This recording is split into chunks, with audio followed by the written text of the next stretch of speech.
Terima kasih.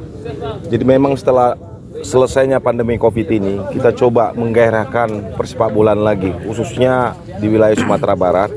Harapan kita ke depan tentunya kita akan mencari bibit-bibit muda untuk persepak bolaan Sumatera Barat ini. Harapannya ke depan, masing-masing sekolah-sekolah bola juga supaya menggiatkan lagi, membuat lagi turnamen-turnamen lagi, membuat lagi nggak apa-apa, nggak harus turnamen yang besar, trofeo, forfeo, silakan saja. Sehingga nanti masyarakat juga yang memang gemar bola akan melakukan itu. Itu harapan kita ke depan. Dan kita juga TNI, siapapun yang melakukan pertandingan-pertandingan pasti akan kita dukung.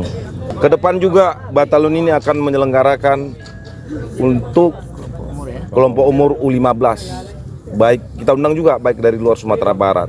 Tujuannya juga seperti itu, untuk mencari bibit dan menggairahkan lagi persepak bolaan khususnya di wilayah Sumatera Barat. Sumatera Barat terkenal pemain Sumatera ininya.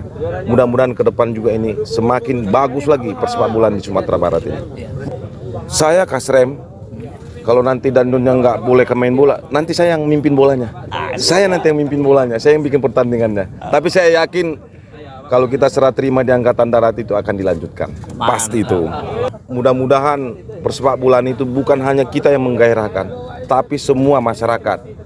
Kalau perlu piala camat, kalau perlu piala lurah, dilaksanakan saja. Jadi semua bola itu hidup.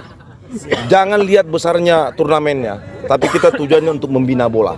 Demikian. Kami dari pihak kepolisian khususnya Polresta Padang mendukung kegiatan yang dilaksanakan oleh TNI AD khususnya Batalion 133, dan ucapan terima kasih dari pimpinan kami. Cuma itu. Oh gitu.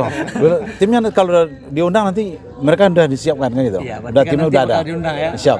Oke, jadi TNI Polri main di sini. Siap, gitu. asik. Siap.